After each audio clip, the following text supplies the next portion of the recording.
Assalamu alaikum, my name is Ashley and I have been thinking about making this video for so long. So I wanted to share the story of how I found Islam, converted, because I get asked so much. So I converted in June of 2019. So at this point it's been just a little bit over a year, alhamdulillah. It's been quite a journey, and for some people it looked like my journey was 1 month, but for me I think it probably started when I was in college. I have grown up in the United States, in the state of Arkansas, so a southern state where, you know, we kind of live in what we call the Bible Belt. So Christianity is very big, a lot of people go to church, and then where I grew up, it's predominantly white people, and you go to church and you don't learn about a lot of religions, you don't have a lot of experience, I guess, with the outside world, you could say. So when I went to college is really when I got exposed to people of like other cultures and even people of color, to be honest. It typically is a topic of conversation when I tell people where I grew up. So I saw a flyer for a program, and they partner American students with international students. And I thought that that would be really cool, just like a fun experience, meet a new friend, learn something, be able to teach them something. And so it is a mentorship program where you were only required to speak with them like once a week or so. You know, you can email back and forth or meet up. So I remember going into this classroom, and it, I think, was bigger than they expected because it was a little chaotic. So eventually we were all sitting in these desks, and they kind of had the American students on one side, international students on the other. And I remember I was looking around the room trying to, you know, just kind of get a feel for everything, and I looked back and there was a girl sitting there. There were two girls wearing hijab talking, and I thought, that's her, that's my partner, I just know it is. So at one point, the woman kind of running the show is having people stand up and partnering them. And I can tell like she's gonna be really close to standing up at the same time I am. So when I saw her get ready to stand up, I stood up and the lady paired us together. And my partner was in grad school, originally from Saudi Arabia, and we became really good friends. So I got to spend about 2 years or so with her and learned so much. So we taught each other a lot, and you know, looking back, I don't really remember talking about religion a whole lot. That was not ever really just the main topic. I think I asked maybe a couple of questions, and I did see if we went out to eat together, I remember someone staring at her, and at first I thought, why are they staring at us? And then I realized it's because of her hijab. And I always wanted to stick up for her, and I wanted to be there for her. So eventually when we graduated, so I graduated with my bachelor's, and then she graduated with her master's, just a day apart.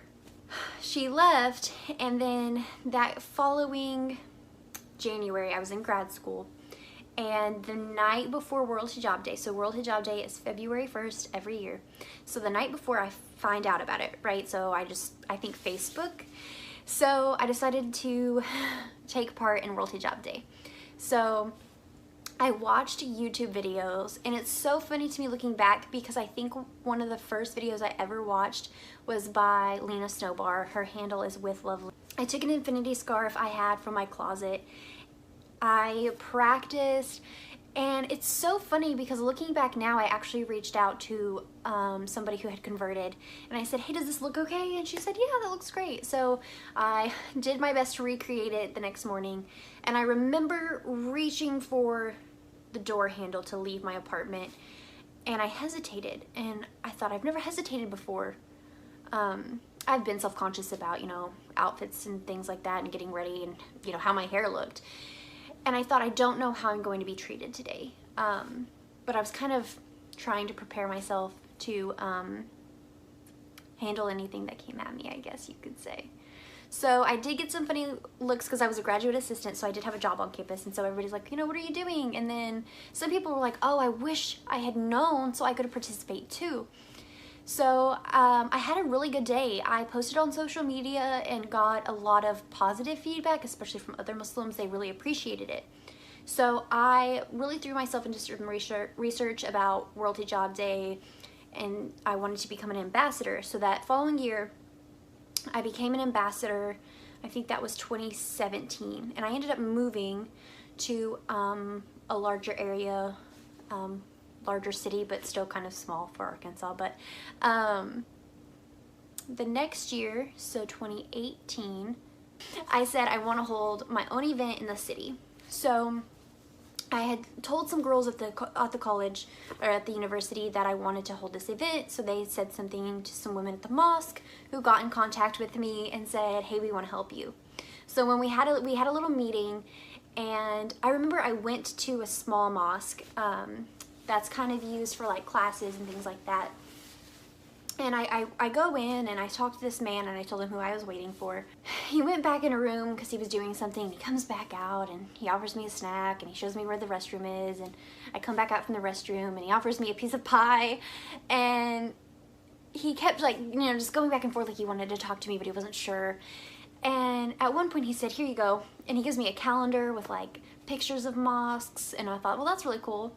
And then he handed me like 2 Qurans, and I was like, cool, I can read these, and like maybe, you know, that'll help me be a better advocate and be more understanding of Islam. And he sat down next to me and was talking at one point, and there were more people starting to gather in for the meeting. And before we started the meeting, he said, you know, the way that the media portrays our religion, and he mentioned that and some other things, he said, it's just the most misunderstood religion.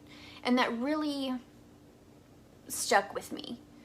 You know, I thought I need to learn things for myself for sure. And so at the meeting, the women agreed to help me, and then they said, we're gonna go we visit churches for World Hijab Day and give the women scarves and teach them about it. And so they do a lot of interfaith events. So we helped each other out. And when it was all over, World Hijab Day was done, I said, I'm gonna miss you guys, so maybe during Ramadan I can come and visit you at the mosque. And I knew that World Hijab Day did a 30-day hijab challenge, and I just thought, that's a lot, and I just don't know if I can do it, because I didn't want to put it on and try and then fail, to be honest.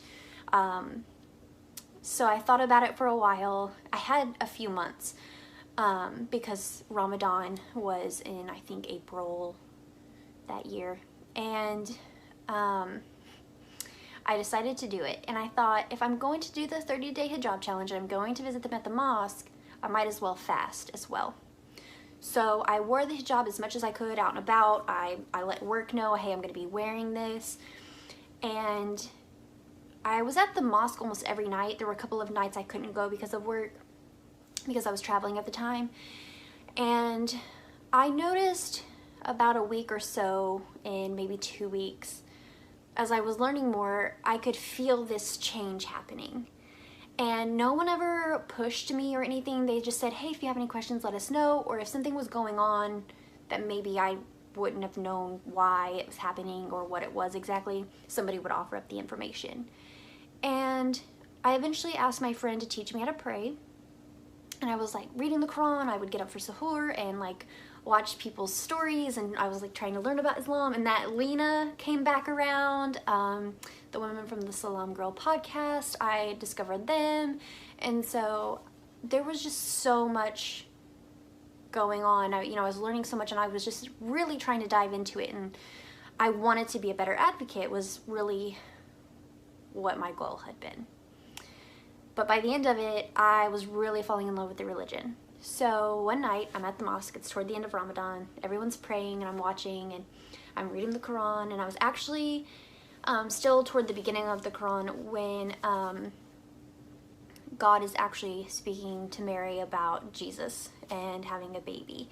And I thought it was so cool, all of the parallels between like Christianity and Islam, since I had a Christian background. And I remember a woman came up to me, and some people were very surprised that I wasn't Muslim already. They said I wore the hijab well, and they had seen me there so often. And I really appreciated the compliments about the hijab. She asked me, she said, why do you hesitate? And I thought about it for a second, and I thought, I don't know. I really don't know what's holding me back anymore, because I had fought myself a little bit, you know? My family's not Muslim, it's a huge life change, but I just felt this overwhelming sense of peace. Just a peace that I hadn't really felt before, because with Christianity, I went to church off and on. We didn't start going to church until I was 12. And then throughout college, it was off and on, kind of. And when I moved to the city on my own, I tried again, and something always felt like it was missing. And so I said, I'm going to take my Shahada. So I text one of my friends, and I let her know. So I did it the last day of Ramadan, and it's there's hardly any words to describe how amazing it is, even just sitting here talking about it. It's been amazing, and I'm so grateful. Allah has blessed me tremendously, and I wouldn't change a thing.